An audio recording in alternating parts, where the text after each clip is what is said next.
Hi everyone, welcome to All About Buffy, Season 6. Now, obviously, there's going to be an intro ramble before I get started. So clearly, the sort of visual link, reference, nod to the show this week is my hair. So just like Buffy in season 6, I did a big chop. And just like Buffy in season 6, this was due to a mixture of self-loathing and depression.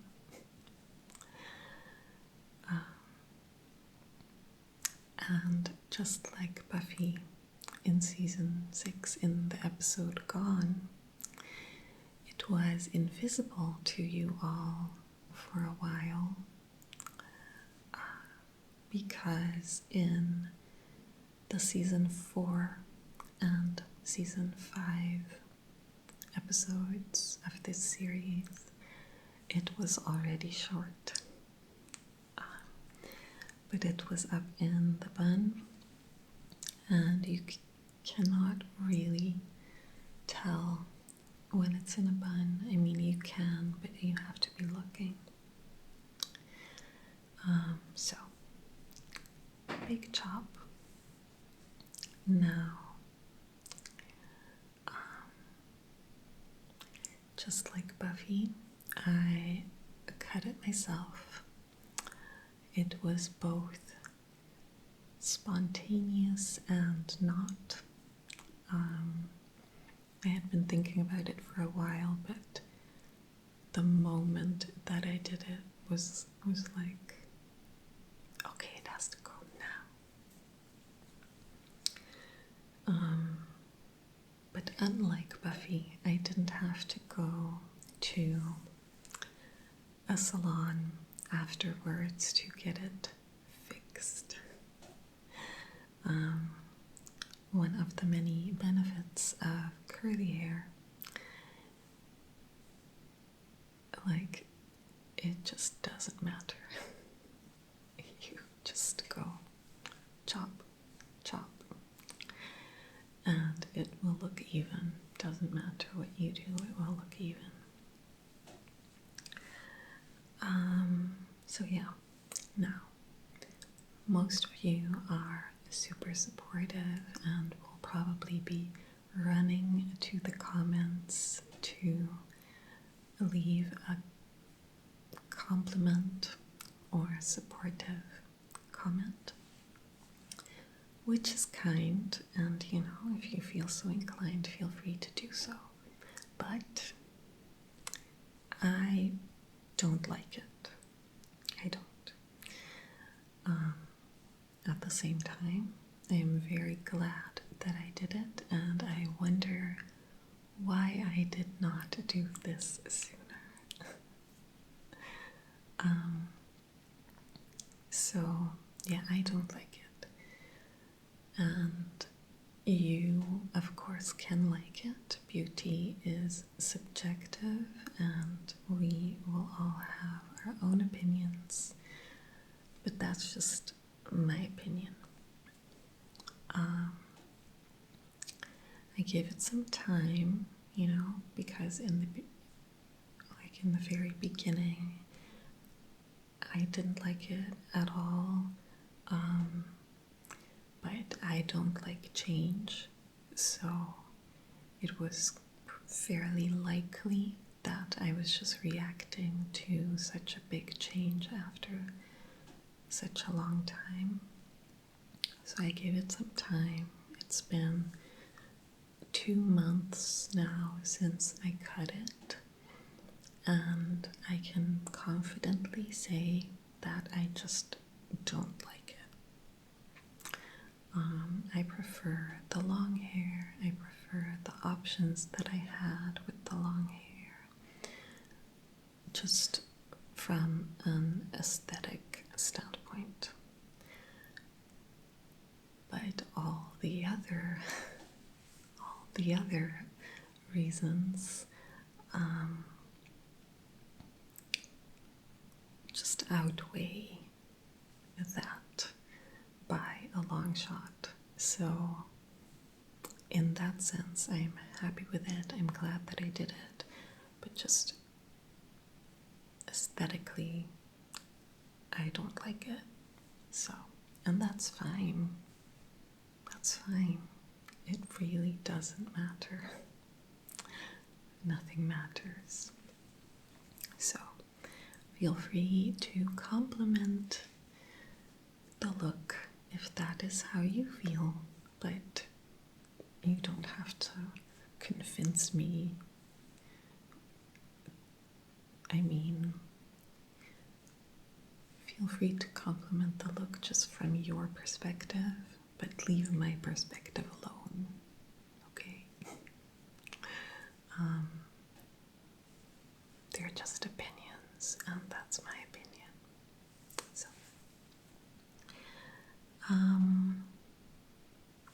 you won't be seeing it like this a lot for reasons.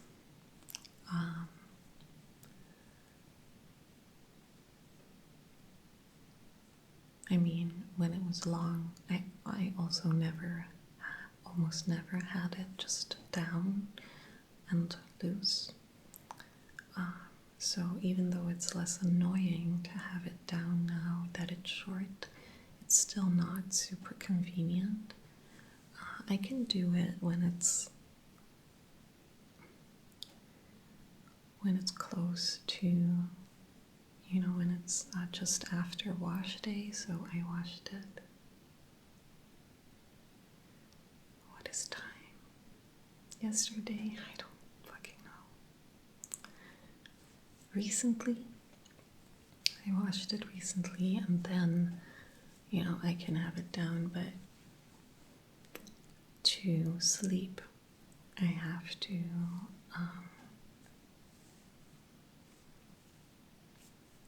control it so it doesn't get extremely tangled and frizzy. And then after that, oh shit, my cat is awake. I'm gonna get to that in a second. So after that, it just doesn't look good down. So, if I don't manage to film both parts today, in all likelihood, part 2 of the season, I will have it in a bun or something. She's looking for me. God damn it. So about the cat, it's super hot.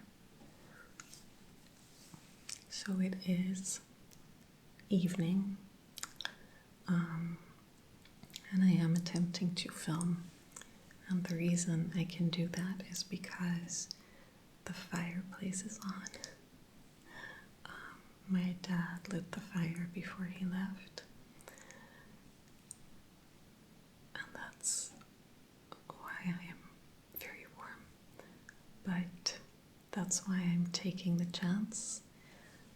Basically, she can get up and decide that this video is over at any point.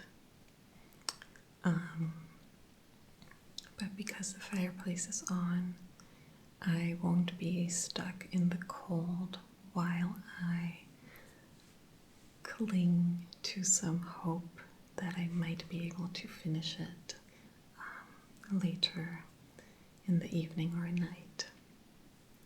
So that's why we're risking it, because I am not freezing, and we'll see. think she settled back down. I also have a bit more of an idea of her routine now, and she's usually chill around this time, but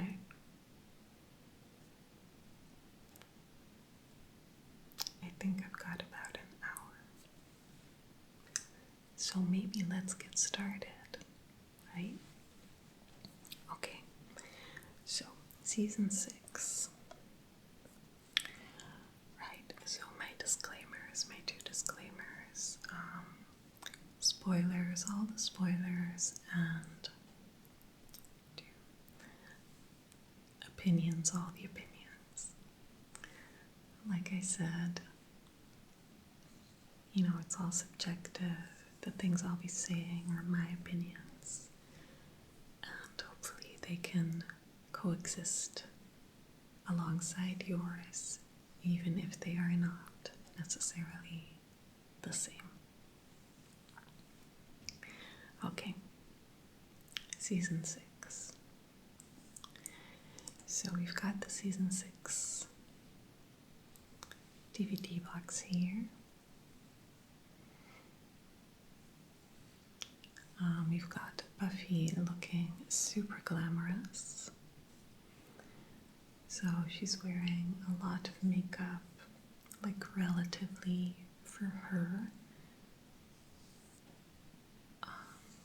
She doesn't usually in the show appear to be wearing much makeup. But I kind of think that this is the makeup look from Once More with the Feeling, for like the showstopper number, Give Me Something to Sing About.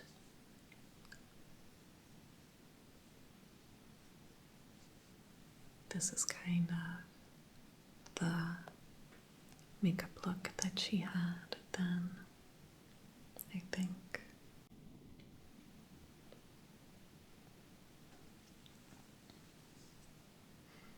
So, I don't like it, personally.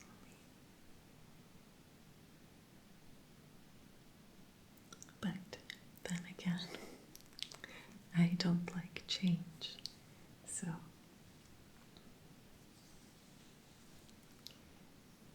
but yeah, looking very glamorous, a little bit sassy, which is interesting because she is not feeling sassy in this season.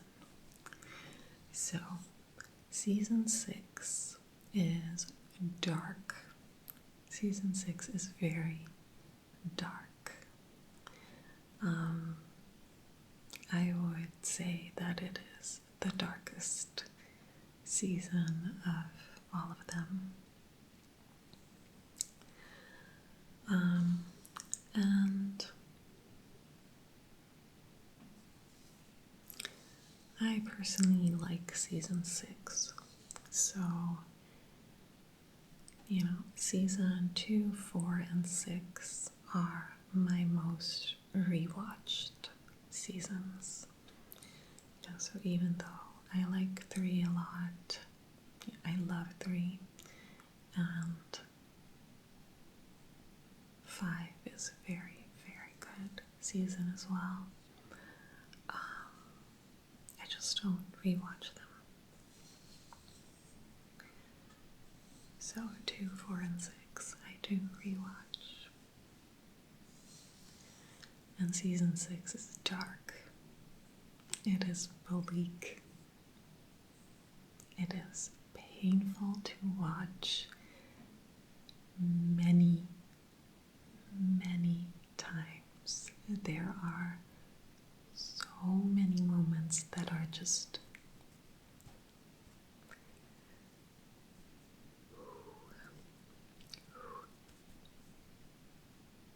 painful.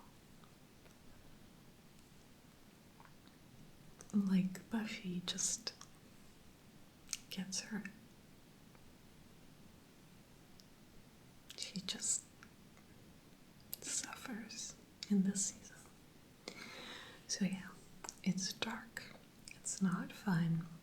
It's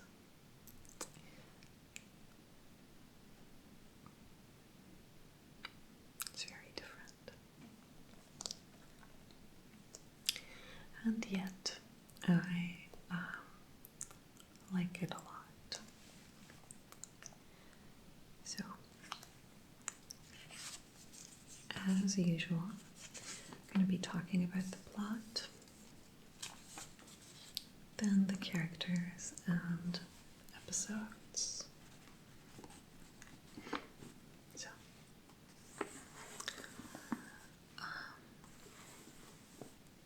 here we have the episode list just to guide me. But I can list the season 6 episodes in order, just like that. But, you know, it just helps. It's also nice to have something to look at. And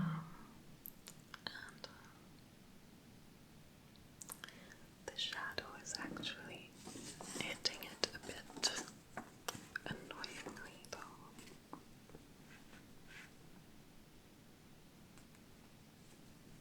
Let's use my phone as an anchor. Look at this. Okay. Good. I do have my necklace on as well. And I was thinking at one point, like, I always have my claddagh on. Always. But it's just funny because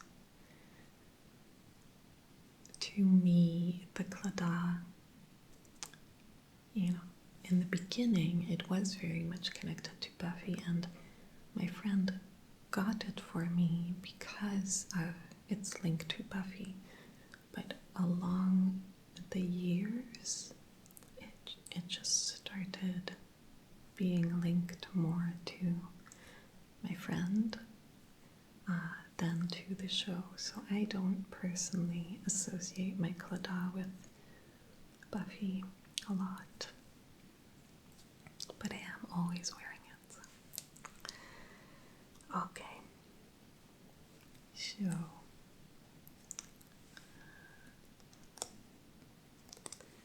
so season 6, right, I wanted to say, I suspect that in this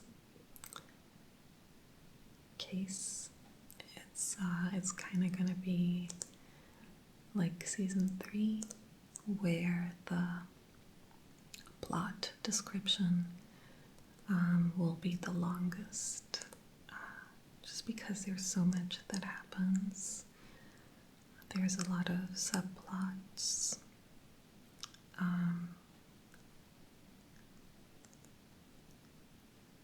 And I just think that it's all important, kind of. So, strap in. So, hi again. Welcome back to take 2 of this video.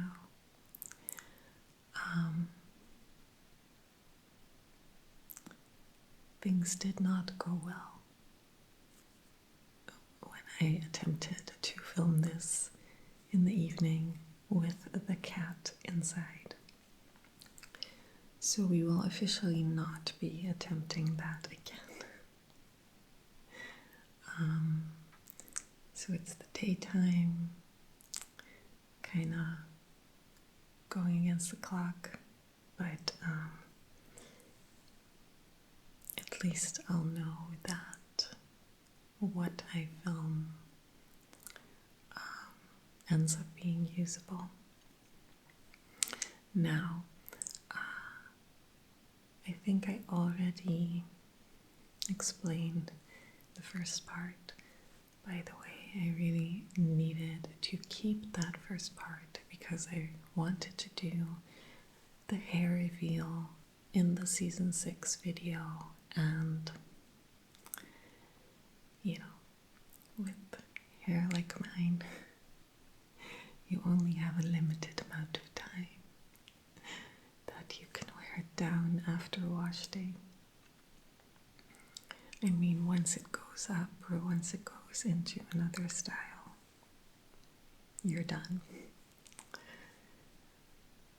That was not true for the braids, which is another reason that I really do miss the braids, but not the long hair.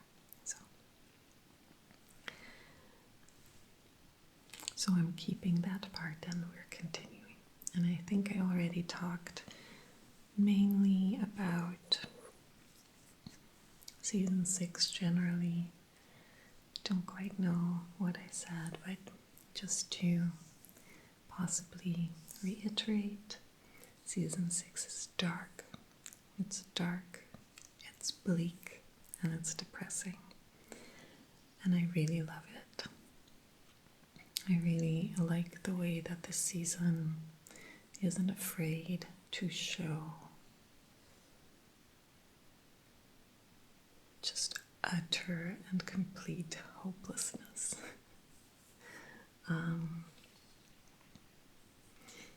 Because life does not stop when someone's life stops. And so, first in season 5, Buffy loses her mom, which for me was when my life just stopped, and I just couldn't comprehend that everyone was just living their lives. But then Buffy's life literally stops, and she is brought back, and she's having a very hard time with all that, and her personal life goes all to hell, and everyone just expects her to snap out of it and to pick herself up by her bootstraps and keep going. And that's life. That's how life works. And so, I think it's cool that they are willing to really sidle up to that darkness and run with it.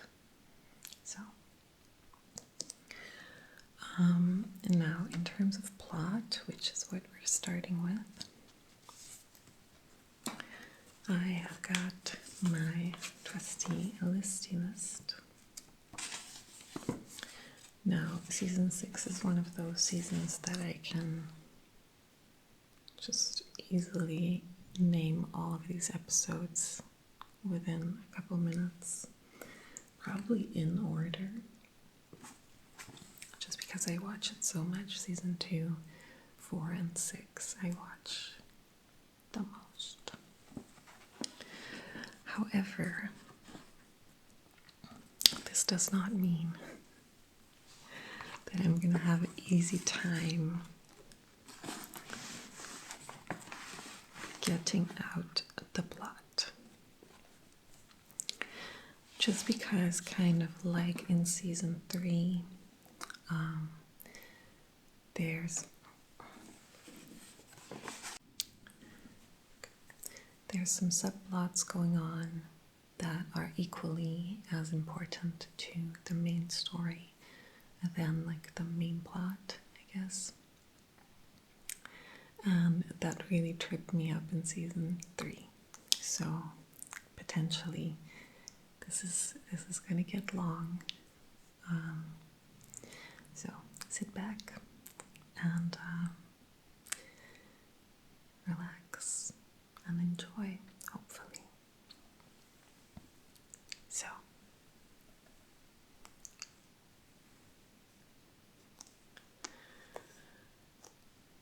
So in bargaining, we've got bargaining 1 and 2. I think we start with some shots of Buffy, but we do quickly learn that it is the Buffy bot. So basically the Scoobies are trying their very best to keep the town in order to fight vampires, demons, and to keep up the ruse that the Slayer is still alive. And using the Buffy bot to do that. Meanwhile, Willow is working on a spell to bring Buffy back. So they all think that Buffy is in a hell dimension, like Angel was when he closed the portal of Akathala, and they want to save her. So they're working on a spell for that. And by they, I mean Willow, Xander, Anya, and Tara. So Giles doesn't know. He would most certainly not approve. Dawn doesn't know. She could probably not cope with the disappointment. And Spike doesn't know either. Now, maybe they just didn't tell him because Spike isn't really part of the gang. But I don't know what his reaction would have been. I think maybe initially he would think it's a bad idea, but given some time, I would think he would come to want them to try it. Yeah, so we're daytime filming. Okay, we're daytime filming. It is what it is. It is what it is. So, where was I? Okay. Anyway, they're working on the spell. Meanwhile, the Buffy bot gets in trouble. She gets hurt. And a vampire runs to some demon biker gang to tell that Buffy is a robot. So they roll up into town and just set the place on fire. So a chaos descends into Sunnydale. Meanwhile, Willow and the rest are doing the spell. Some heavy dark magic involved in this. And I believe that they get interrupted at the last second, and it's unclear if it worked, and they all assume that it didn't work.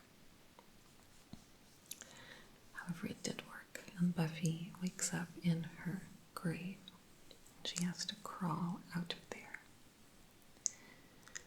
So she crawls out of there. She walks into Sunnydale to find chaos and violence and fire. And she's immediately thrust back into fighting for her life. It takes her a bit. It takes her a minute to snap back into the routine. But she does, and she saves the day, but then she runs away. And it's Dawn that finds her. She finds her on the tower that Glory built to sacrifice Dawn. And she's on there, and she is just ready to jump again. But Dawn manages to talk her down, and they climb down just as the tower just collapses. So, now, in the next episode, Afterlife, they all have to deal with the consequences of invoking such powerful magic for this reason.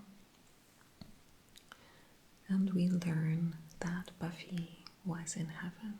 We, as the viewer, learns it, and Spike learns it because she tells Spike. But she tells him not to tell anyone else, that they can't know. But so she was in heaven, and now she is in hell. And so Buffy is really suffering. She's really struggling, and the following episodes, like, just kick her while she's down. First one being flooded, where she discovers that she has a ton of loans, and the house needs repairs. The basement is flooded, and she tries to get a loan, but she can't. Yeah, everything sucks basically.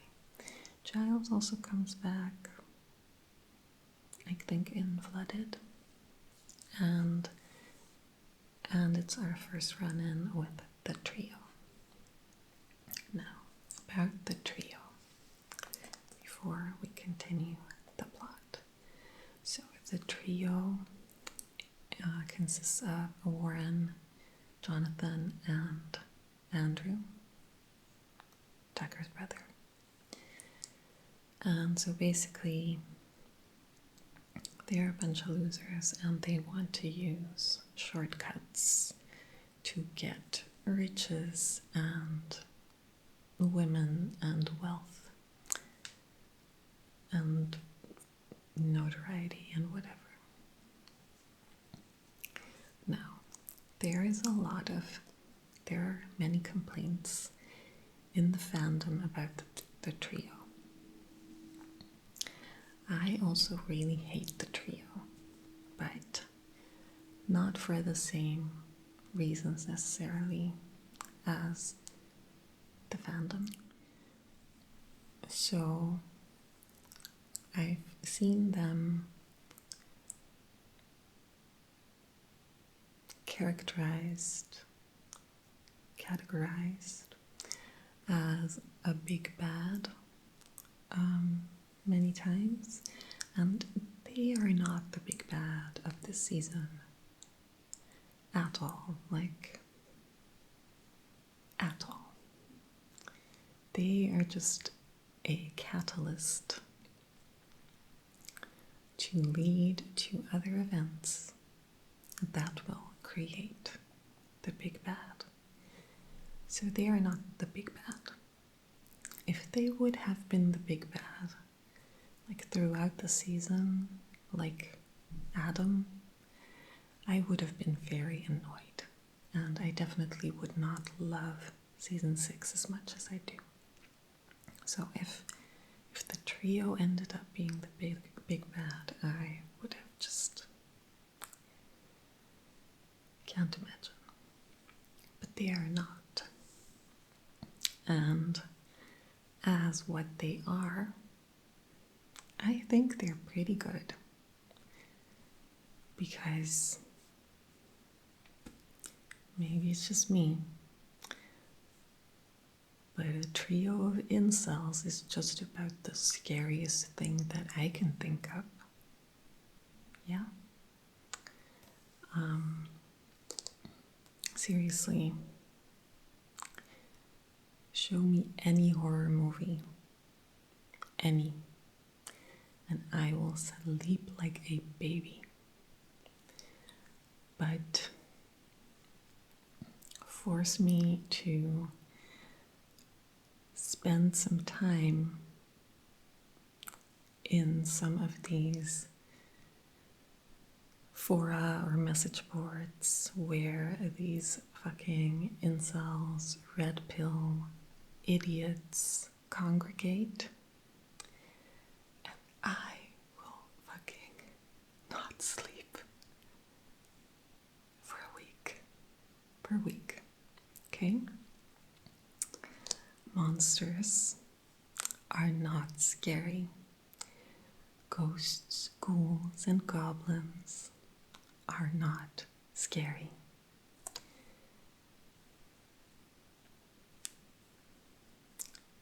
Guys like this, fucking terrifying. Okay? So obviously Warren, as the leader of the pack, the main misogynist. But Jonathan and Andrew, just as bad. Like, just as bad. I am one of those people that fucking hates Andrew's guts right up until the end. Right up until the end. I do not understand how he ended up a regular in season 7. Do not get it. No. No, no, no. There are some things I can forgive. I can give second chances for. All of this, enabling Warren, helping Warren, making excuses for Warren, all of that, hard pass. Andrew, I would cut him into little bitty pieces and very much enjoy it. No redemption for Andrew. From me, no. Okay. I have to stop now because this is one of those tangents that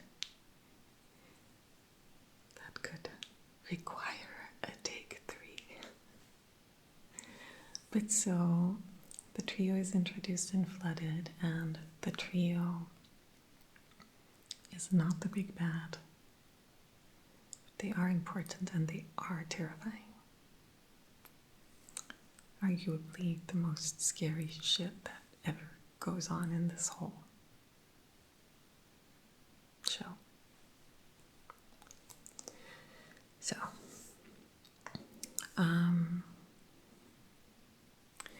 So yeah, in this episode, the trio kind of sets their sights on Buffy. They kind of want to destroy Buffy as a means to rise to supervillain status, and they become obsessed because that is what incels do.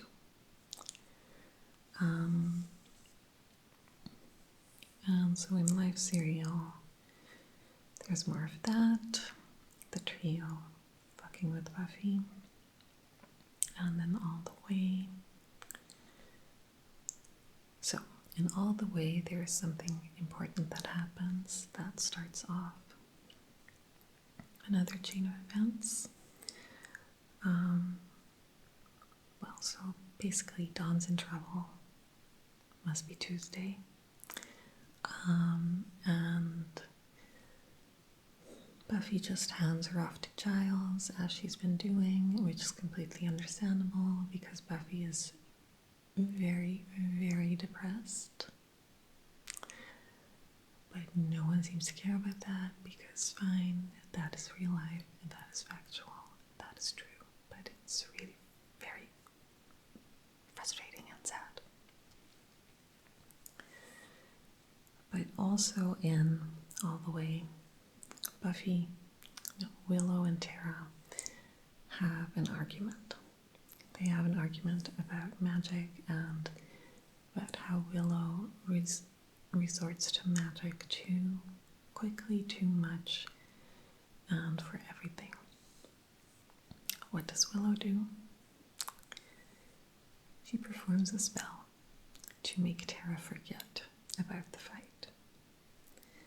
So she performs a forgetting spell with this type of flower called Leth's Bramble, and she puts it under Tara's pillow.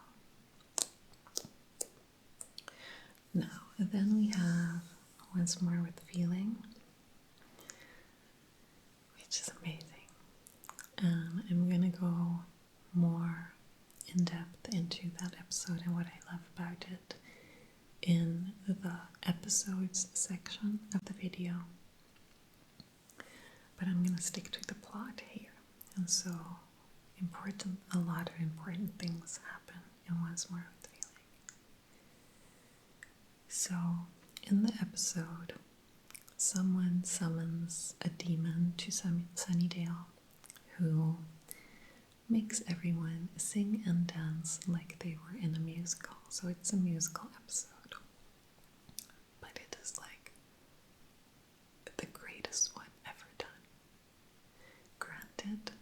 bar is not high for that, but still. So it ends up being Xander. Fucking Xander. But they don't know that yet at the time.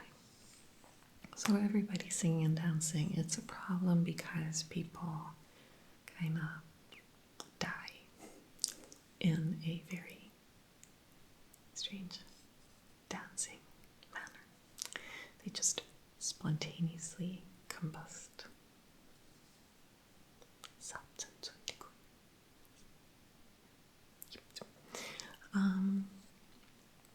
And okay, the important things that happen in the episode are that, well, first, Tara discovers that Willow performed a spell to make her forget.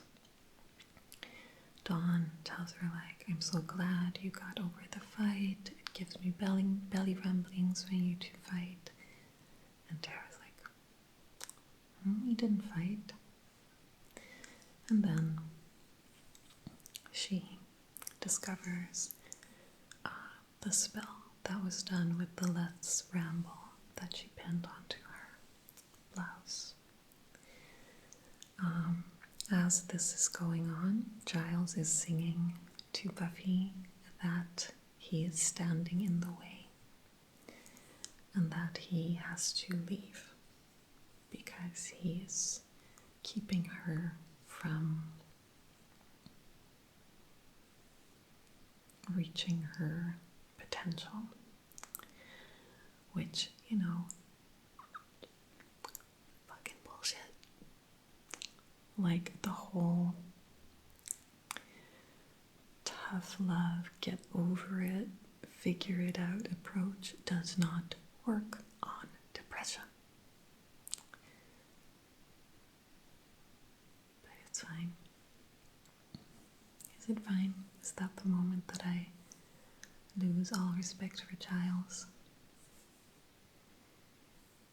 I think it is. So Giles tells Buffy he's leaving.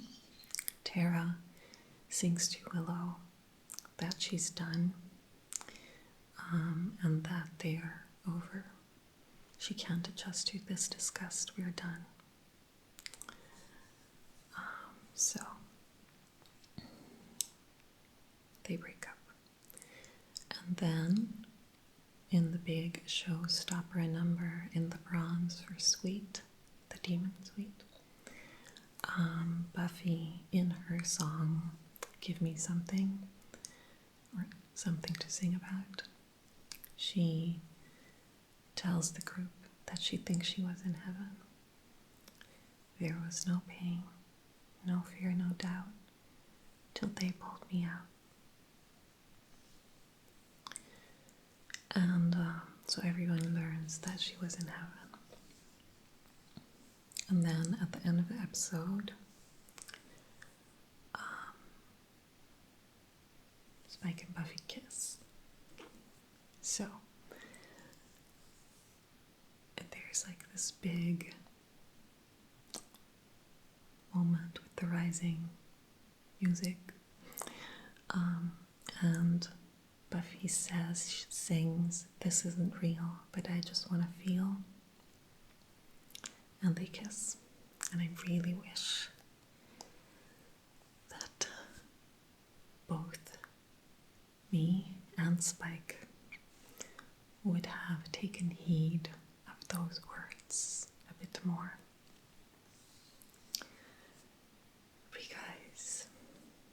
because it does not go well. It does not go well. This is not the beginning of a beautiful love story. It is anything but. So that's once more with feeling. Big, big revelations. So then we have Tabula Rasa. Tabula Rasa is one of my favorite episodes. It's kind of the only true comic relief that we get in this season. obviously, as always, there are plenty of things to laugh at throughout the episodes, but in season 6, pain and darkness are the looming emotions, and there's not much levity, there's not much light. So in Tabula Rasa, it's kind of like our only truly just funny episode. So what happens is Willow and Tara talk.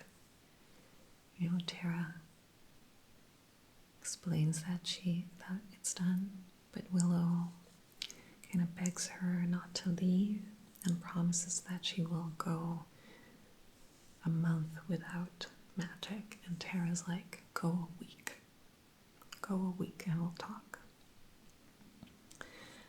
And they leave the house. Willow still needs to get dressed, and she, within a 10 seconds, uses magic again to get dressed. And then she performs the same spell, the same forgetting spell with the Let's Bramble, not just on Tara, but on Buffy as well. Now the spell kind of explodes, and instead of just those two forgetting just those instances, the whole gang forgets everything, forgets just full-on amnesia. So they all wake up in the magic box. I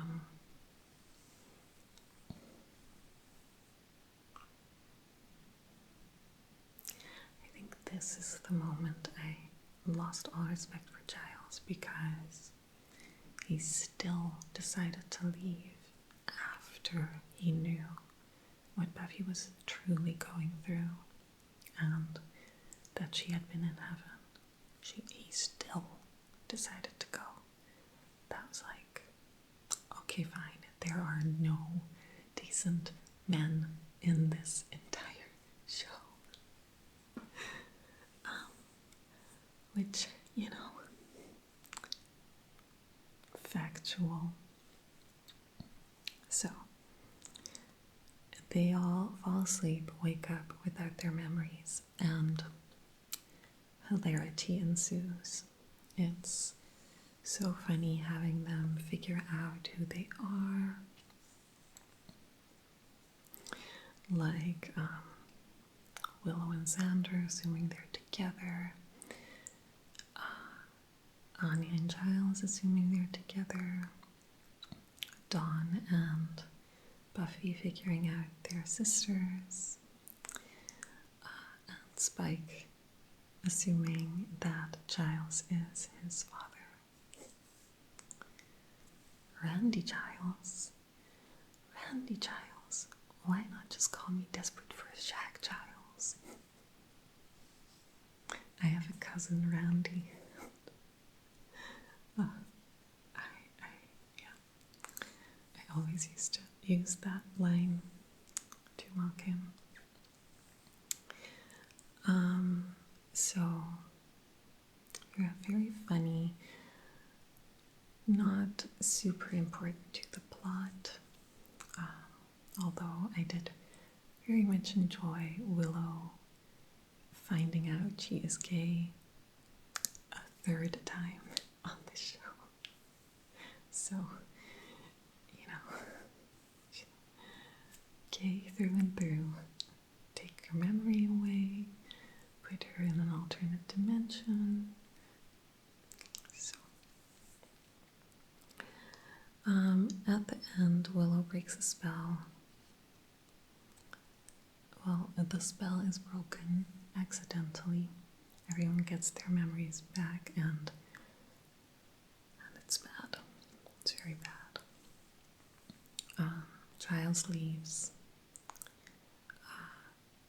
Tara moves out, and Spike and Buffy end up kissing again. I think under the stairs in the bronze. Somewhere in the bronze. So, next episode is Smashed. Now, everyone who ships Spike and Buffy is familiar with Smashed. But it's all very unromantic. So what happens is Spike figures out that his chip doesn't work on Buffy, that he can hurt her. And Spike, being Spike, does not do anything good with that information. This whole thing is toxic from the start, like from the start. Toxic, capital T. But anyway, they fight, but they end up having sex for the first time, and they bring down a house. And I also think that around this time is when Willow de-rats Amy. So Amy is back into human form, and they kind of go on a magical binge together. And then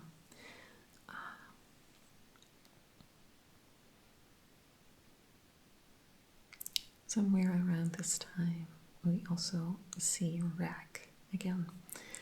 And now, Rack, we've seen before, Rack is the same actor that portrayed the vampire, the crazy vampire, Zachary Kralik in Helpless. And I love that actor. And I love that they bring him back. And I love Rack. I think he's such a fun character. I dig it. I dig it. But anyway, he's not a good character. And so basically, Rack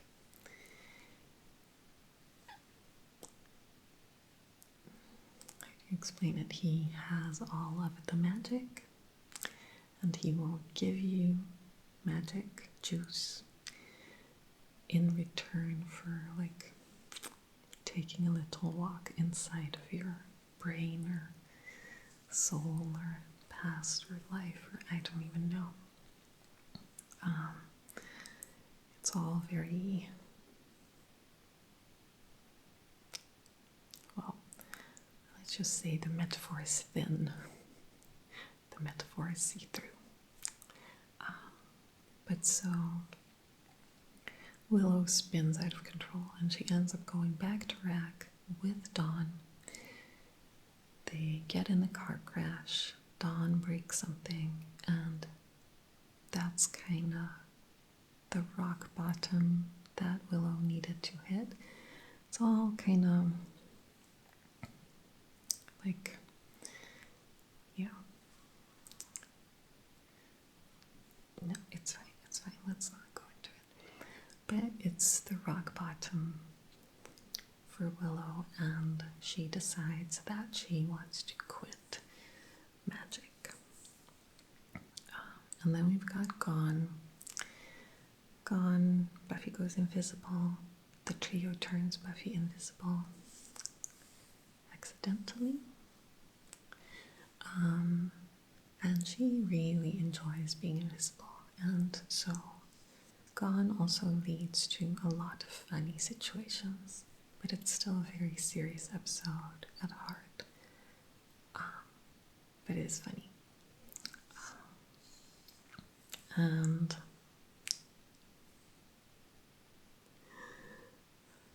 sorry, I was just thinking about the scene where Xander goes into Spike's crypt looking for Buffy.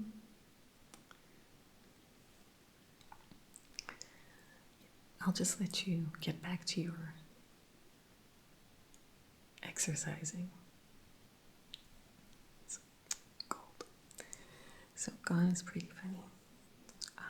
Then we've got Double Meat Palace, Bleak. Buffy starts work at a burger chain. At a very progressive burger chain in the end. But and then we get to Dead Things. Dead Things is where things take a turn. So the whole season has been dark. The whole season has been bleak. With Dead Things, things just turn sour. It's just all bad from here. It's all bad from here. And I mean, it's really good, the show, the episodes, but it's so dark. So, in Dead Things, in true incel fashion, a girl gets murdered. Accidentally. So, Warren accidentally kills his ex, Katrina, who they had magically turned into a sex slave. So, he is like, instead of being like, oh no, I killed someone, that's bad, he's like, oh no, idea, 2 birds, 1 stone. And he uses a situation to manipulate Buffy into thinking that she's the one that accidentally killed Katrina. Now, Buffy, being a good person, cannot let this lie. And so Spike tries to convince her that it's fine and he'll take care of it. But Buffy cannot do that. So instead, Buffy just completely flips out on Spike. She beats him to a bloody pulp. And then she wants to hand herself into the police. But thankfully, before she does that, she does figure it out what really happened. And she figures out that it's Warren and that she didn't kill Katrina. So this is kind of the moment that they start taking the trio a lot more seriously.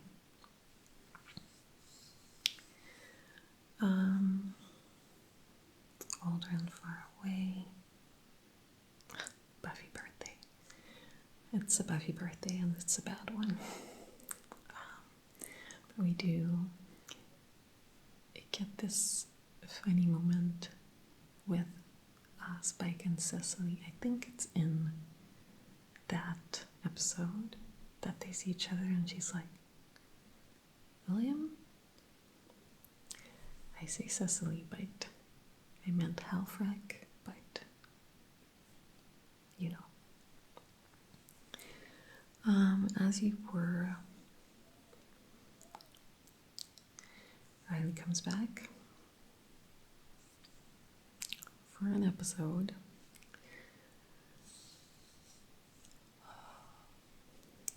But yeah, so as you were, House Bells, Xander and Anya are going to get married.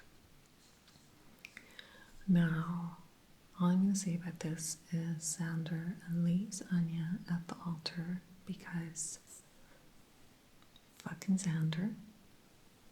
And this leads Anya to make the decision to become a vengeance demon again, which is kind of important in the next episodes.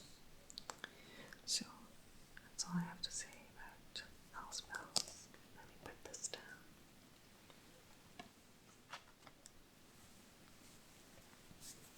Okay. Then we have Normal again. Very interesting episode. Very interesting. But not super important to the plot. So. And then then things kick off. So we've got entropy, seeing red, villains, two to go, grave. And that's kind of just like I said, that's where things kick off. So first of all, so Willow and Tara are reconciling. So Willow has been doing very well. She has held up through some testing situations and has not been using magic. So they start reconciling. Finally. Now, everyone's investigating the trio still, and when they find their lair, deck, basement, they find they see that they have cameras installed all over the places they frequent, which is how they see Spike and Anya have sex.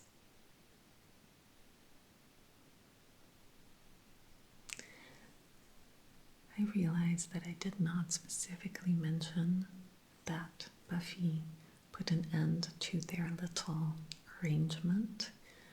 I think it was around dead things, you know, after you beat a man to a bloody pulp. I guess it's not a bad conclusion to draw that you're not right for each other.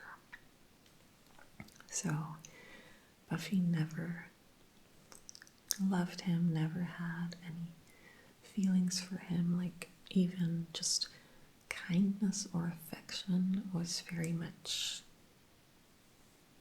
barely there. So Buffy put an end to that at that point.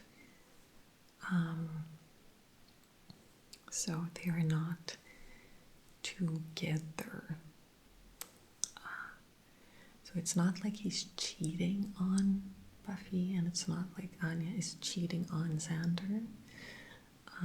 But obviously it's just still unpleasant for all parties involved. So they see that going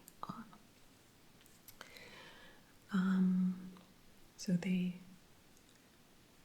find the lair, and it just all escalates Warren into escalating the situation. And let's think how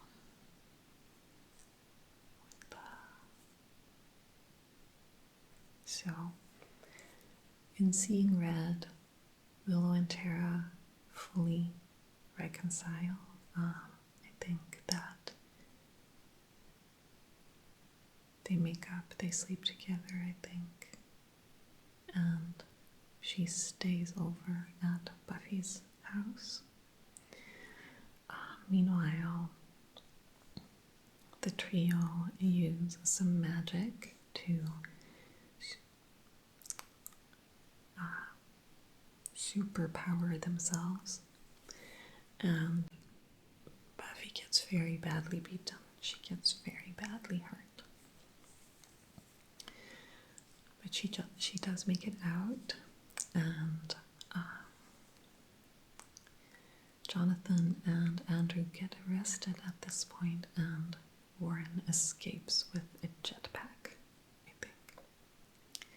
So Buffy comes home, badly beaten, badly bruised, and is about to take a bath. And very bad things happen. So Spike comes over, and now I am conflicted between describing the scene, which could be triggering, or being vague about it, which could be perceived as me glossing over something incredibly important. So I'm gonna go for the middle road And I'll just say that Spike attempts to sexually assault Buffy. It's a horrible scene. It's incredibly difficult to watch. It's incredibly painful to watch. And I don't know about you, but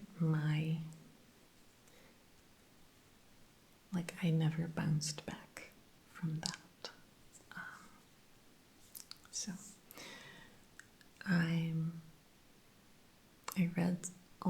read some very interesting analysis on how badly handled that whole thing was. But I might talk about those when I'm talking about the episode. I don't know. But it's bad. So Buffy does manages to push him off enough for him to leave. And so at that point, Spike leaves town and goes on like a separate storyline. So he leaves town kind of with this menacing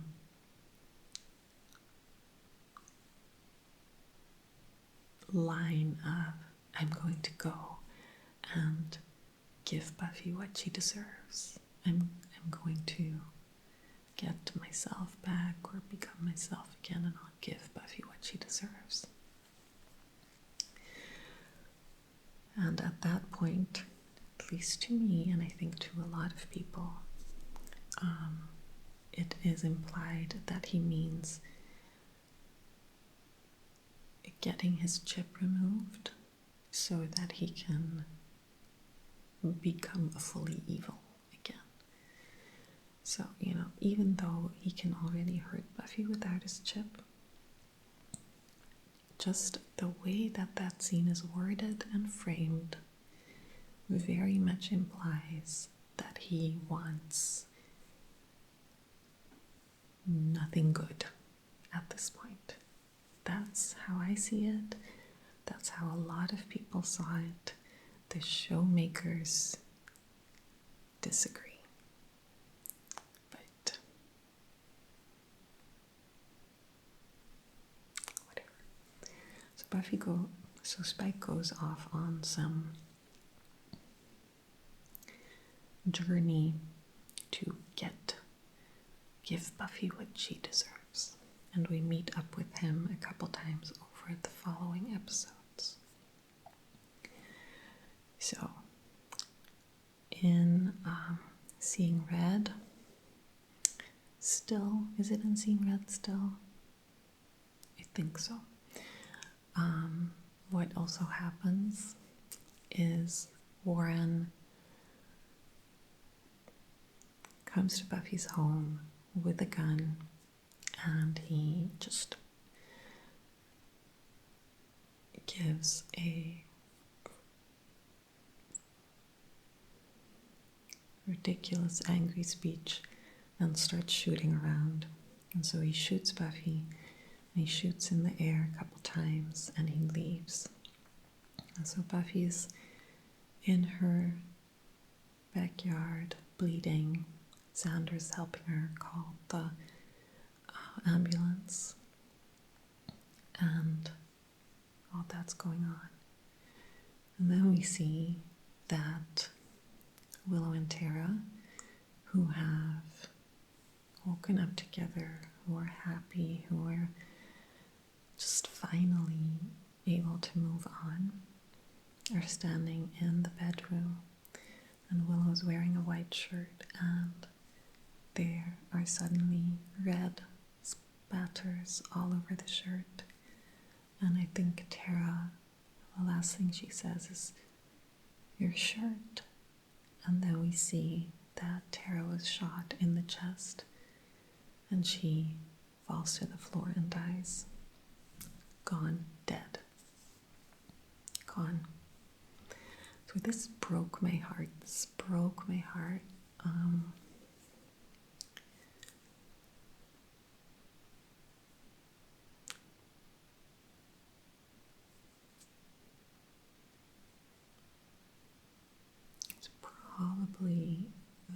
most painful death for me of any show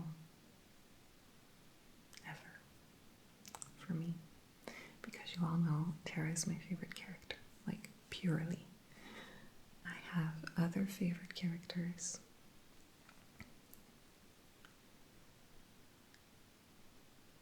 That are favorite characters because I relate to them so much.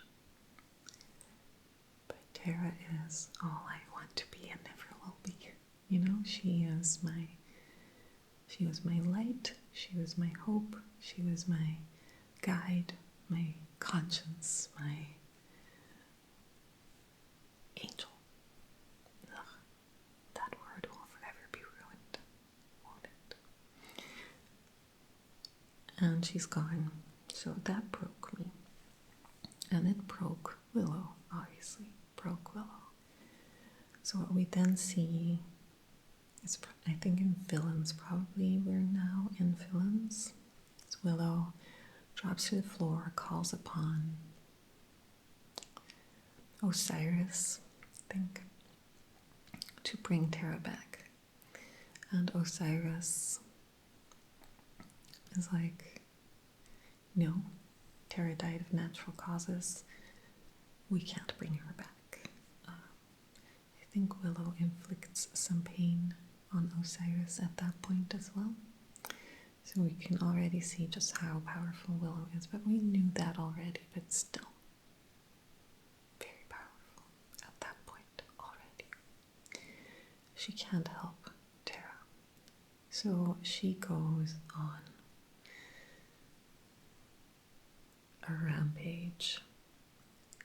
First stop she makes is the magic box. Tara doesn't know what's going on. Willow barges in and she summons all of the dark magic books from like the higher level, the ones that are locked away, and she brings them all to the table, open, and she puts her hands in there, and she brings them into herself, and so we see the words. We see the words move up her arms, and as they do, they turn her shirt a dark blue, dark purple, indigo color, and they move up and they turn her skin white and veiny, her eyes black, and her red hair black as well. And the big bad is born. So, in this instance, we start to speak of Dark Willow. She becomes Dark Willow, and she is the big bad of this season. She is the threat. She is what they need to fight to save the world. And it is glorious. It is glorious. And so,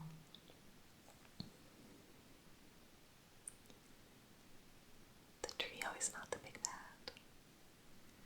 The trio is a catalyst, a plot device. Willow is the big bad. Okay, so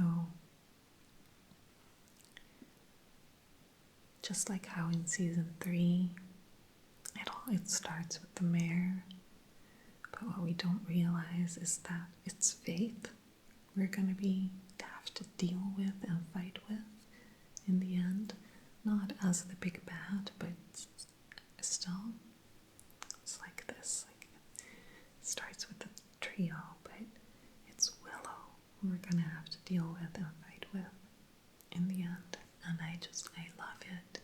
I hate that we needed to lose Tara.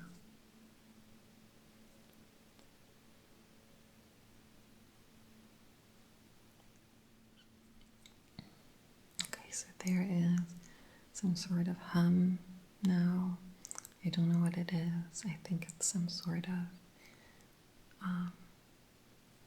power tool, lawnmower maybe, because it's starting and stopping, but it's not appearing to go away, and I am on the clock, so I have to keep talking. Sorry, I hope you don't mind. So I hate that we have to lose Tara to get here. I hate it. But Dark Willow surely is one hell of a payoff. So she's a badass. So after this, we go into the season finale, like the final episodes, Villains 2 to Go Grave, or just like the finale with Dark Willow seeking vengeance and the Scoobies trying to prevent it. So the first thing she does is she goes to save Buffy. Buffy's in the hospital being operated on, and Willow floats the bullet out of her, and she walks away. And I think that's when Xander and Buffy find out that Tara is also dead, and she walks away and she's off to find Warren. So Warren knows that his reckoning is coming. I think he heads over to Rack to pick up some tricks to protect himself. And, he's able to fend off Willow for a little while, but not long enough. She catches up with him in the woods. She hangs him up between some trees. She sews up his mouth, which is very satisfying. And first she brings up the bullet that she took from Buffy, and she is slowly burrowing it into his chest so that he can slowly feel what Tara went through. And I think that's when Buffy and Anya or something catch up with her and try to stop her from letting this get too far. And Willow is just like bored now and flays Warren.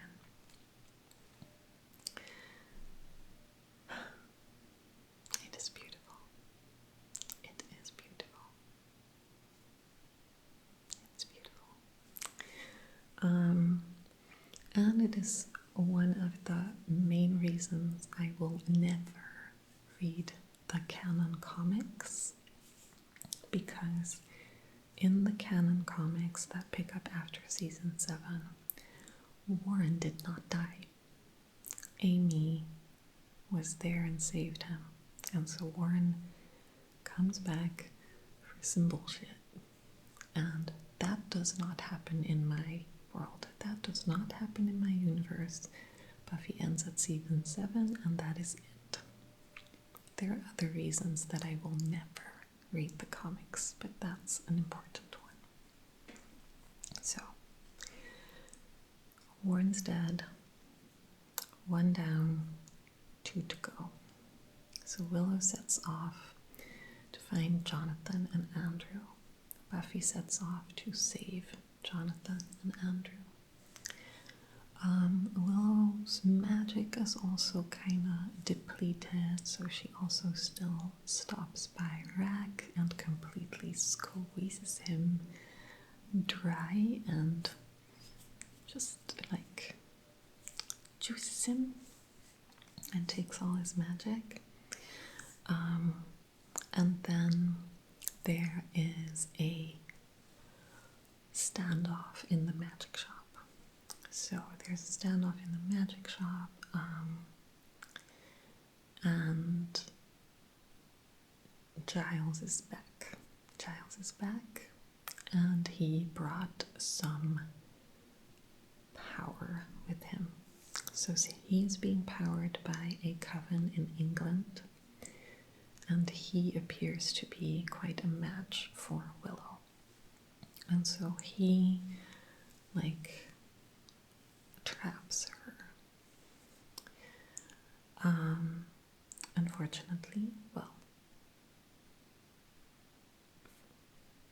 Unfortunately, that does not hold Willow. She uses Anya to free her, and then Willow tries to draw the magic from Giles. So the magic from the coven, she sucks it from Giles, which was his plan, which he knew she would do. And that magic from the coven is so pure and so light that it breaks through Willow's kind of emotionless darkness, and it brings back in emotion and light and awareness. However, this concludes her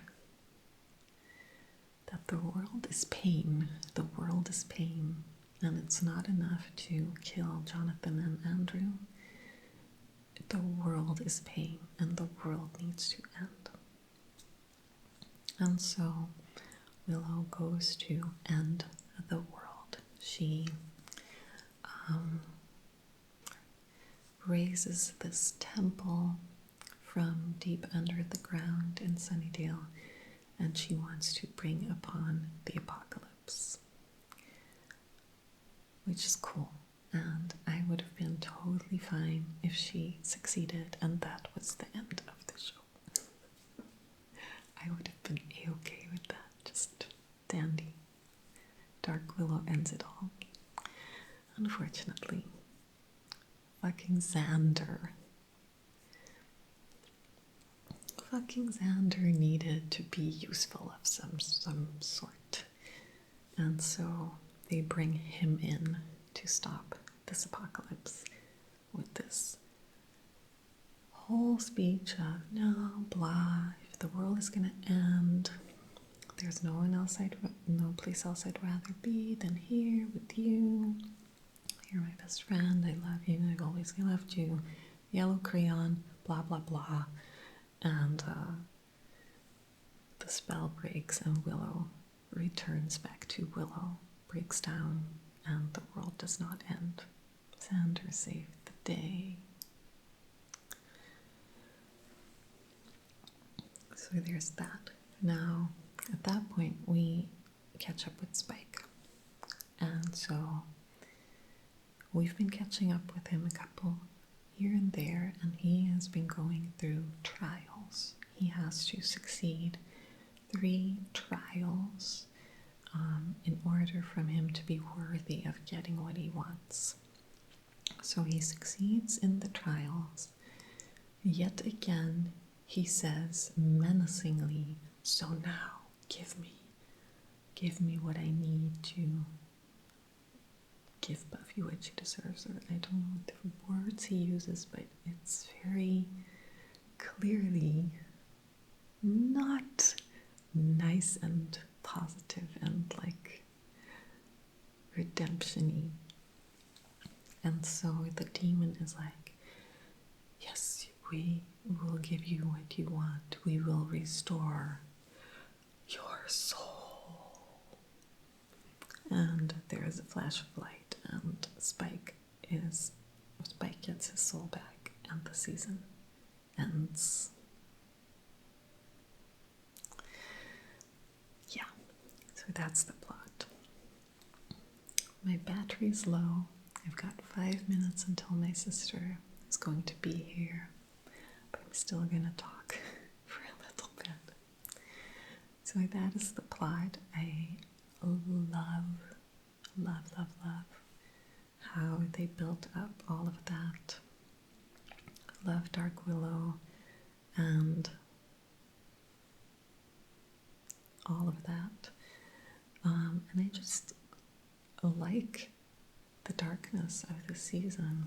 A lot of what I love by Buffy is the funny episodes, is the witty banter, and all of that. But like I said, after season 4, they took a turn, and I like where they turned. I like that they decided to grow with Buffy and raise the stakes of this show and include real life in a way that aren't just like the metaphors that we would work with in the first seasons, like the Monster of the Week episodes that were clearly a metaphor for something real in life. And instead of doing that, they just started showing life, not in metaphors, but in reality. And so I'm here for it, personally. I'm here for it. Okay, so that was the plot. As expected, it took me a while to get through it. And I'll come back at some point for characters and episodes. But I don't know, what do you think? Do you think Spike intended all along to get his soul back? That is what the writers say. The writers say that was the plan, and they made it ambiguous intentionally to confuse viewers. But I don't think it's ambiguous. I think it's just clear that he wanted bad things. He was not. But, that's me, that's my opinion. But I'm curious, what do you think? Do you think that he intended to get his soul all along? I don't know. But if that's what the writers say, I guess that's true. I can't, they're the writers. I'm not going to say that I know better than the writers. I'm just saying that the way it came across to me was not ambiguous. So if that is what they wanted, they should have written it better, is what I'm saying. Anyway, okay, I will see you in the next part, and I made it, yay. Sorry about this noise, though. I really hope it's not horrible when I play this back. But it's at the end of the video, so the people that complain will hopefully already be asleep, and the people that are still here are here genuinely for the Buffy content, and hopefully they won't mind the noise so much.